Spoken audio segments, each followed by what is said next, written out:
22% од населението во Македонија на возраст од 16 до 74 години годинава користеле вештачка генеративна интелигенција. Повеќето алатките ги користеле за лични цели, отколку за работа. Интересно е тоа што 1 од 10 ученици вештачка интелигенција користи и како помош во учењето.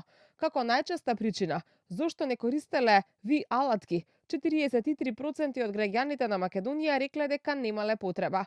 11% зашто не знаеле како да ги користат, додека 2% поради загриженост за приватноста и безбедноста. Околу 6% од граѓаните ја поминале целата година без да користат интернет. Според Дарко Симуновски, портфолио менаџер и познавач на вештачка интелигенција, вештачката интелигенција не е опасна сама по себе, но олеснетиот пристап до многу информации кои ги нуди ги прави луѓето помрзеливи. Дефинитивно тоа се употребува се почесто и почесто.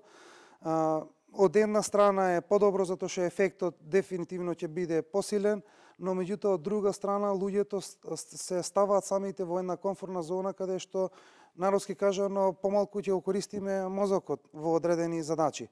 Симуновски вели и дека оправдани се стравувањата дека вештачката интелигенција може да ги замени луѓето на одредени работни позиции, бидејќи повеќе од 70 милиони луѓе во светот досега останале без работа благодарение на вештачка интелигенција. Customer service веќе сега е рапидно се заменува и доста луѓе од тој сектор, има некои статистики од Светска банка дека преку 70 милиони луѓе во светот од појавата на чат GPT и овие нови големи модели на машинско учење, веќе 70 милиони луѓе ја изгубиле работата и морале да се пренасочат на нешто друго или се уште се во потрага на нова работа. На ниво на Европската унија речиси 1/3 од луѓето на возраст од 16 до 74 години годинава користеле алатки, покажуваат податоците за употребата на вештачка интелигенција во домакинствата, објавени од Евростат.